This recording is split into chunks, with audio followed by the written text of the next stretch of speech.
अस्सलाम वालेकुम नादरीन, मैं हूं हैदर और आप देख रहे हैं डेली टॉक। नादरीन, इस वक्त हम मौजूद हैं दी इरकम स्कूल में और हम ऑफिस में मौजूद हैं। हमारे साथ जो है दी इरकम स्कूल के प्रिंसिपल डायरेक्टर फ़र्द रज़ा साहब मौजूद हैं। हम उनसे बात करेंगे और उनसे पूछेंगे कि वो इस अहदे तक कैसे पहुँचे और इतनी यंग एज में उन्होंने इतनी ज़्यादा अचीवमेंट हासिल की, जो कि बहुत मुश्किल है।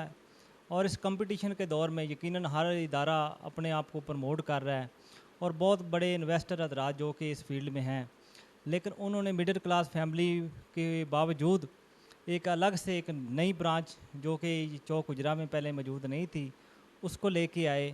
और उनसे पूछते हैं कि वो एज ए डायरेक्टर इसको हेड कर रहे हैं, उनकी क्या क्या जिम्मेदारियां हैं और वो इस मकाम पर कैसे पहुंचे। जी अस्सलाम वालेकुम। वालेकुम अस्सलाम बिस्मिल्लाहिर्रहमानिर्रहीम रब्बी इशरह ली सदरी व यस्सिर ली अमरी वहलुल उक़दतम मिन लिसानी यफ़क़हू क़ौली। बहुत शुक्रिया सजाद भाई, आपने कुछ ज़्यादा ही बोल दिया। तारीफ़ सिर्फ़ खुदा ताला की, जो तमाम जहानों का मालिक है। मेरी यहाँ ड्यूटी डायरेक्टर की है और ये अल्लाह ताला ने हर बंदे की ड्यूटी लगाई हुई है, कोई किसी जगह पे कोई किसी जगह पे। तो मैं यहाँ पे एज ए डायरेक्टर इस इदारे को सर्व कर रहा हूँ। तकरीबन 7 साल 8 साल का अरसा हो गया है। तो ये ब्रांच हम यहाँ पे लेके आए थे 2016 में।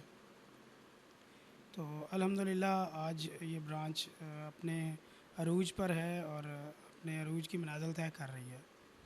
जी, इसके बारे अलावा हम आपसे ये पूछना चाहेंगे कि ठीक है, मतलब माशाल्लाह आपने इतनी यंग एज में ये अचीवमेंट हासिल की, तो ये भी बताएं, अपनी क्वालिफ़िकेशन के बारे में बताएं और ये सफ़र कैसे तय हुआ, इसके बारे में भी कुछ बताएं कि क्या आप पहले किसी और स्कूल में पढ़ाते थे या शुरू से ही आपने ये इरादा किया हुआ था कि मैंने अपना एक इदारा खड़ा करना है और एक नया सेटअप चलाना है, इसके बारे में बताएं। जी, जहाँ तक पहले सवाल का ताल्लुक़ है आपके, तो आपने क्वालिफ़िकेशन के हवाले से किया है। उसके जवाब में ये है कि मेरी जो क्वालिफ़िकेशन है वो एमफ़िल है।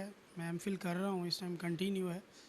और उसके साथ साथ जो एजुकेशन के साथ रिलेटेड डिग्रीज़ होती हैं, प्रोफेशनल डिग्रीज़ जिन्हें कहा जाता है, जैसे बीएड है या एमएड है, तो ये डिग्रीज़ भी मैंने अल्हम्दुलिल्लाह जब मैंने पढ़ाना स्टार्ट किया या जब मैंने ये अपने कारोबार को, स्कूल को रन करना शुरू किया, तो तब से ही अल्हम्दुलिल्लाह मैं क्वालिफ़ाइड था। और उसी क्वालिफ़िकेशन को मलहूज़ खातर लाते हुए अल्हम्दुलिल्लाह आज इस जगह पे पहुँचे हैं कि अल्लाह ताला ने एक बहुत अच्छा सेटअप से नवाजा है।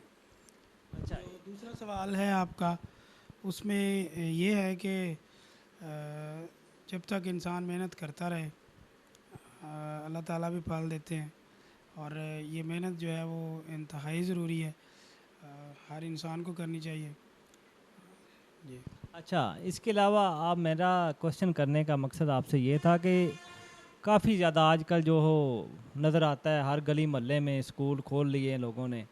तो स्कूल हर बंदा खोल सकता है जिसके पास पैसा है, कुछ ना कुछ नाम रख के, और वो अपनी कोशिश करता है। लेकिन मैंने इसलिए आपसे ये पूछा क्योंकि काफ़ी ज़्यादा आप भी लोगों को जानते होंगे कि जिनकी इतनी क्वालिफ़िकेशन नहीं है, वो खुद तो डायरेक्टर बने हुए हैं, स्कूलों को हेड कर रहे हैं, लेकिन खुद क्वालिफ़िकेशन ना होने की वजह से वो फिर स्टाफ को भी अच्छी तरह से गाइड नहीं कर सकते, जिसकी वजह से वो ज़ाहिरी बात है बच्चों पे भी असर पड़ता है क्वालिफाइड ना होने की वजह से। लेकिन माशाल्लाह आपने बताया कि आप माशाल्लाह आपकी स्टडी भी कंटिन्यू है और उसके अलावा भी आपने काफ़ी ज़्यादा डिग्री हासिल कर रखी हैं। अच्छा, इसके अलावा मैं आपसे ये क्वेश्चन करना चाहूँगा कि माशाल्लाह आप शुरू से ही पढ़े लिखे हैं, आपने हार्ड वर्किंग हैं, तो क्या आपने ये सोच रखा था कि आप इस फील्ड में आएंगे, कोई ऐसा स्कूल बनाएंगे, या किसी और फील्ड में जाना चाहते थे, डॉक्टर, कोई इंजीनियर, कोई और किसी फील्ड में जाना चाहते थे, लेकिन हादसन किसी भी ऐसा कोई ऐसा निज़ाम बना, कोई ऐसा टाइम आया जिस वजह से आप इस फील्ड में आए और इस फील्ड को ही आगे लेके चल रहे हैं, इसके बारे में कुछ बताएं। सजाद भाई, जहाँ तक इसके इंतखाब का ताल्लुक़ है, तो मैं बाय चॉइस आया हूँ, बाय चांस नहीं आया। बहुत से लोग बाय चांस आते हैं इस फील्ड में, कि चलें कोई काम नहीं है, तालीम है तो चलें पढ़ाना शुरू कर देते हैं। लेकिन ऐसी बिल्कुल बात नहीं है। मैं बाय चॉइस आया हूँ, इंतखाब करके आया हूँ। शुरू दिन से कभी भी ये ख़्याल नहीं आया कि मैंने फ़ौजी बनना है, मैंने आर्मी में जाना है, जबकि मुझे बहुत मोहब्बत है आर्मी से। तो ये ख़्याल कभी भी नहीं आया कि आर्मी में जाना है या कोई डॉक्टर बनना है या कोई इंजीनियर बनना है, ऐसी कभी ख्वाहिश नहीं आई। यही ख्वाहिश थी कि टीचर बनना है, उस्ताद बनना है, मुअल्लिम बनना है, और या तो जिस इदारे में पढ़ रहा हूँ उसमें एज ए टीचर जॉब हो जाए, ठीक है, और या जिस कॉलेज में पढ़ रहा हूँ उसमें हो जाए। लेकिन वो दोनों ख्वाहिशें तो नहीं पूरी हुई है, लेकिन ये जो ख्वाहिश थी उस्ताद वाली, मुअल्लिम बनने वाली, वो ज़रूर पूरी हो गई। तो अल्हम्दुलिल्लाह, अल्लाह का शुक्र है, मैं सेटिस्फाइड हूँ।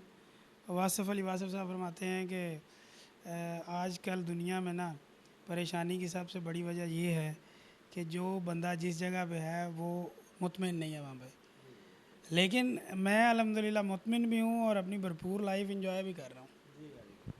माशाल्लाह जी, बड़ी अच्छी बात है। वो नाज़रीन, जैसे कि आप सुन रहे हैं, देख रहे हैं कि वो फ़रत इजाज़ रज़ा साहब ने ये बात कही।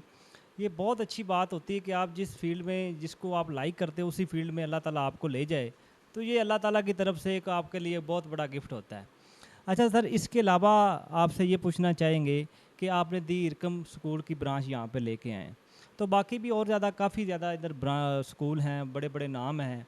तो दी इरकम स्कूल का नसाब और दी इरकम स्कूल का जो माहौल है, वो दूसरे स्कूलों से कैसे मुख्तलिफ है, कुछ इसके बारे में बताएं, जो कि ताकि जो नाज़रीन हमारे इस वीडियो को देख रहे हैं और बच्चों का एडमिशन करवाने के बारे में सोच रहे हैं, उनके बारे में बताएं ताकि वो भी उनके लिए आसानी हो सके। जी, पहले तो मैं आपको दी अरकम का तारुफ छोटा सा दे दूँ कि दी अरकम एक चेन सिस्टम है, ब्रांच सिस्टम है। मुख्तलिफ़ शहरों में, पाकिस्तान के मुख्तलिफ़ शहरों में इसकी ब्रांचेज़ हैं। लाहौर में, फैसलाबाद में, रावलपिंडी, इस्लामाबाद, गुजरा शामकीम, दीपालपुर में ब्रांच है, उकाड़ा में है, ठीक है। तो हमारे ज़िला की अगर बात करें तो 7 ब्रांचेज़ हैं इधर उकाड़ा में। तो ये एक मुकम्मल सिस्टम है एजुकेशन का, जिसको लीड करता है हमारा हेड ऑफ़िस, ठीक है। इस सिस्टम के 2 हेड ऑफिसेज़ हैं, एक फैसलाबाद में है और एक लाहौर में। इसमें जो तालीम है और इसका जो स्टैंडर्ड है उस बारे में मैं आपको बता देता हूँ कि ये हम तालीम देते हैं, जो क्लेम करते हैं कि जदीद तालीम है हमारी इस्लामी तनाज़ुर में, ठीक है। हमारा जो करिकुलम है वो दी अरकम का अपना डिज़ाइन करता है और उसको हेड ऑफिस लीड करता है और हम उसके ताबे हैं। और पूरे मुल्क में तकरीबन 450 से ज़ायद ब्रांचेज़ हैं, बहुत बड़ा नेटवर्क है ये। और उसकी आप एडवर्टीज़मेंट आप हमारे जो नेशनल मीडिया चैनल्स हैं, जियो न्यूज़ है या एक्सप्रेस है, ARY है, उस पे आप देखते रहते हैं, और सोशल मीडिया पे भी उसकी भरमार है। तो एक वेल नोन्ड चेन सिस्टम है। इसकी जो ख़ासियत है वो ये है कि इस्लामी तहज़ीब व सक़ाफ़त का ये हामिल तालीमी अदारा है। इसमें हम हिफ़्ज़ कुरान और जदीद असरी तालीम का इम्तज़ाज है। फिर तज़ीन सीरत व किरदार और तमीर मुस्तक़बिल पर ख़ास तवज्जो हम देते हैं कि कोई भी बच्चा जो है वो यही नहीं कि सिर्फ़ किताबें पढ़ के चला जाएगा, वो एक एम्बॉडीमेंट होगा किरदार का, अच्छे किरदार का मालिक होगा। तो हम बिल्कुल उस बच्चे को ऑन नहीं करते जो पढ़े तो अच्छा लेकिन उसकी करैक्टर जो है वो अच्छा ना हो। हम बिल्कुल उस बच्चे को, हमारा बिल्कुल शागिर्द नहीं है। तो जदीद तकाज़ों से आमांग है ये तालीमी सिस्टम। तरबियत याफ्ता इसमें असातिज़ा हैं। तजवीद के साथ नाज़रा कुरान पाक की तालीम जो है वो हमारे लाजमी है। अभी गवर्नमेंट ने तो अभी पिछले साल की है, हम साल से पढ़ा रहे हैं। 93 से ये सेटअप जो है बिल्ड हुआ है, तब से ही ये इसका हिस्सा है और इसका खासा ही कुरान पाक है और इस्लामी तालीम है। जी जी, बड़ी अच्छी बात है। नाज़रीन देखें, दुनियावी तालीम के साथ दीनी तालीम भी बहुत ज़रूरी है। आजकल हालात ही ऐसे बन गए हैं कि लोग ज़्यादातर जो है ना वो दीनी तालीम को छोड़ के दुनियावी तालीम ज़्यादा वो पढ़ा रहे हैं, ताकि ज़िंदगी की रेस में जो है ना वो ज़्यादा से ज़्यादा लोग सर्वाइव कर सकें, बड़े ओहदों पे पहुंच सकें। और मजबूरी भी बन गई किसी हद तक, ये पाकिस्तान का निज़ाम ही तालीमी इस तरह हो गया। अच्छा सर, इसके अलावा जो तरबियत के हवाले से है, हर स्कूल जो वो ज़ाहिर बात है नंबर गेम के चक्कर में है, पोजीशनों के चक्कर में है कि हमारे 1100 में से 1100 नंबर आ गए हैं, जो हमारे बच्चे ज़्यादा से ज़्यादा पोजीशनें ले रहे हैं। तो ये सर नंबर गेम में जो बच्चे जो कमज़ोर होते हैं, जो ज़्यादा एलिजिबल नहीं होते, पढ़े लिखे ज़्यादा पिक नहीं करते, उनके लिए बड़ा मसला हो जाता है। उनके बारे में आप क्या कहेंगे, जो बच्चे ज़्यादा काबिल नहीं हैं, उनके बारे में कुछ बताएं। सजाद भाई, ये तो अल्लाह ताला के कानून की नफ़ी है कि हम ये कहें कि फ़लाँ बच्चा जो है वो डल है, फ़लाँ बच्चा नाकाम है और फ़लाँ बच्चा जो है वो नहीं चल सकता, नहीं पढ़ सकता। ऐसी चीज़ बिल्कुल भी नहीं है। अल्लाह ताला ने कोई भी चीज़ बनाई है ना, तो वो बेकार नहीं बनाई, उसका कोई ना कोई काम है। आप देखें कि बच्चे जो हैं वो एक फ़ील्ड में नाकाम अगर होते हैं, वो दूसरी फ़ील्ड में कामयाब हैं। ठीक है। और जो बच्चे जो सवाल आपने किया है कि वो बच्चे जो नहीं पढ़ सकते, मैं कहता हूँ कोई बच्चा ऐसा नहीं है जो नहीं पढ़ सकता। आप हमें ला के दें, मैं चैलेंज करता हूँ, मैं ऑनलाइन, ठीक है, कि जो बच्चा किसी स्कूल में नहीं पढ़ रहा ना, वो आप हमें ला के दें। हम इंशाल्लाह ताला उस फीसिस बाद में लेंगे, पहले आपको वो अपनी कारकर्दगी और अल्लाह के फजलो करम से कारकर्दगी दिखा के वो बच्चे को कामयाब करवा के दिखाएंगे हम आपको। एक सवाल आपने मुझे किया कि ये जो स्कूल्स हैं वो गली मोहल्लों में हैं, या जब ये स्कूल्स गली मोहल्ले का या हो या बड़ा हो, स्कूल स्कूल ही होता है। ठीक है। अब ये नहीं कि हम एक बड़ा स्कूल बना के बैठे हुए हैं तो हम कहें कि नहीं, छोटे स्कूल स्कूल ही होते हैं, असातिज़ा ही होते हैं। असातिज़ा जिस स्कूल में भी पढ़ा रहे हैं, हम उन्हें तलकीन करते हैं अपने बच्चों को कि आप उनकी कदर करें।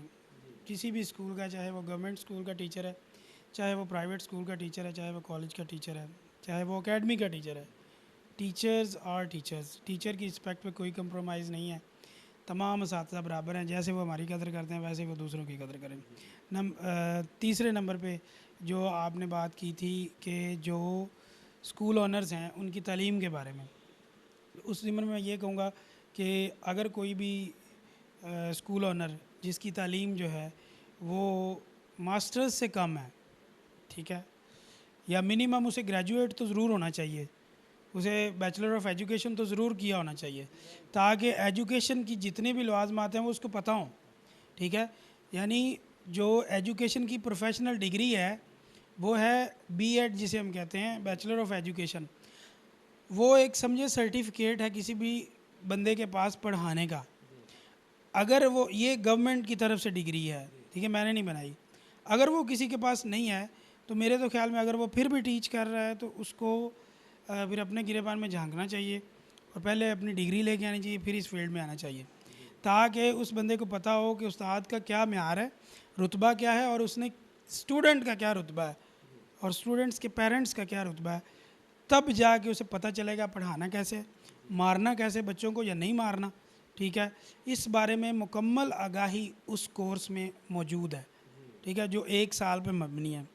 उसके अलावा ट्रेनिंग्स हैं, वो बहुत ज़रूरी हैं असातिज़ा के लिए, स्कूल हेड्स के लिए बहुत ज़्यादा ज़रूरी हैं। हम अपने पास से कैपिटल से पैसे लगा के, हमारे पास जो बच्चियां पढ़ाने आती हैं, हमारी बेटियां हैं, बहनें हैं जो पढ़ाने आती हैं, हम उनको अपने कैपिटल से उन पे इन्वेस्ट करके, हमें नहीं पता उन्होंने हमारे पास महीना काम करना है या नहीं, ठीक है, तो प्राइवेट स्कूल में शफलिंग होती रहती है, तो उसको बालाए ताक रखते हुए हम ये सोचते हैं कि अगर वो हम हमारे पास से छोड़ के कहीं और जा रहे हैं, ऐसा वैसे होता नहीं है, मेरा स्टाफ कभी भी नहीं छोड़ के गया। ठीक है। अगर वो कोई छोड़ के जा रहा है, ठीक है, तो वो कोई इक्का दुक्का हो सकते हैं। हाँ, अगर वो छोड़ के किसी और इदारे में भी जा रहा है तो वहाँ भी तो बच्चे ही हैं, वो भी हमारे ही हैं। ठीक है, बच्चे तो सभी के सांझे हैं। अगर उस स्कूल में भी पढ़ रहे हैं, उनका फ़ायदा हो रहा है, तो अल्टीमेटली उसका अजर मुझे मिल रहा है। अच्छा सर, इसके अलावा हम आपसे ये पूछना चाहेंगे कि जो वालदेन फ़ीस अफोर्ड नहीं कर सकते, आजकल महंगाई है, बेरोज़गारी है, हर बंदा चाहता है कि उसका बच्चा बेहतर से बेहतर तालीम हासिल करे, लेकिन वो क्योंकि ज़्यादा फ़ीस होने की वजह से वो अफोर्ड ही नहीं कर सकता। क्या इस तरह का भी कोई आप पैकेज दे रहे हैं कि जो वालदेन अफोर्ड नहीं कर सकते वो भी आपके पास आ सकें, ना कि जैसे गवर्नमेंट स्कूल हैं या बाकी अदर जो पैफ के अंडर आते हैं, क्योंकि आपका इदारा तो पैफ में नहीं है, तो इसमें भी कोई आप पैकेज वगैरह दे रहे हैं बच्चों के लिए? ज़रा काइंडली इसमें भी के बारे में भी कुछ बता दें। जी, इस बारे में ये है कि जो यतीम बच्चे हैं ना, उनके लिए तो हमारे पास बिल्कुल फ्री तालीम है।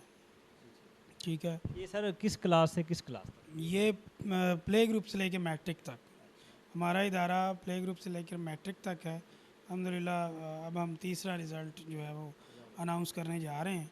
तो हमें बहुत उम्मीद है कि अल्लाह ताला करम नवाज़ी करेंगे और हमारा रिज़ल्ट बहुत अच्छा होगा। ठीक है। तो यतीम बच्चों के लिए हमारे पास ऑप्शन है। और वैसे अगर कोई पढ़ाने का शौक़ रखता है तो हम उनके शौक़ को मलहूज़ ख़ातिर रखते हुए जहाँ तक मुमकिन हो सका हम उन्हें ज़रूर रिलैक्स देंगे। जी, बड़ी अच्छी बात है। मतलब कारोबार के साथ साथ अपनी आखिरत के लिए भी काम करना चाहिए। तो वो सर ने बता दिया, फ़रीद इजाज़ साहब ने, कि यतीम बच्चों के लिए भी जो जिनके वालिदैन ने इस दुनिया में नहीं हैं, उनके लिए भी उन्होंने भी पैकेज रखा हुआ है। तो सर आप ये बताएं कि आखिर में आप हमारे डेली टॉक चैनल के ज़रिए नाज़रीन को क्या पैगाम देना चाहेंगे? काइंडली ज़रा इसके बारे में बताएं। आप अगर मंजिल का तयन कर लें तो कामयाबी आपके कदम चूमती है। इस ज़मन में एक रूसी कहावत है कि अगर आप 2 खरगोशों के पीछे भागेंगे ना, आप एक भी नहीं पकड़ सकेंगे। अगर आप एक के पीछे भागेंगे तो भगाएगा वो भी बहुत ज़्यादा आपको, लेकिन आप पकड़ने में कामयाब हो जाएंगे। ठीक है। दूसरे नंबर पे आप अपने मकसद के साथ डाक टिकट की तरह चिपक जाएं कि जब तक वो अपनी मंजिल तक नहीं पहुंचती तब तक वो उतरती नहीं है। ठीक है। ये मेरा मैसेज है नाजरीन के लिए, इस पे अमल करें। जी नाज़रीन, हम बात कर रहे थे दीरकम स्कूल के डायरेक्टर फ़रीद इजाज़ रज़ा साहब से। यकीनन उनका मैसेज आपको पसंद आया होगा और हम भी कोशिश करेंगे उनके सजेशन पे अमल करें और नेक्स्ट इंशाल्लाह हम कोशिश करेंगे कि उलमाए कराम का भी इंटरव्यू वगैरह करें। यकीनन नाज़रीन आपको हमारा ये इंटरव्यू पसंद आया होगा। मिलते हैं नेक्स्ट किसी वीडियो के साथ। बहुत शुक्रिया। अल्लाह हाफ़िज़, अपना ख्याल रखिएगा।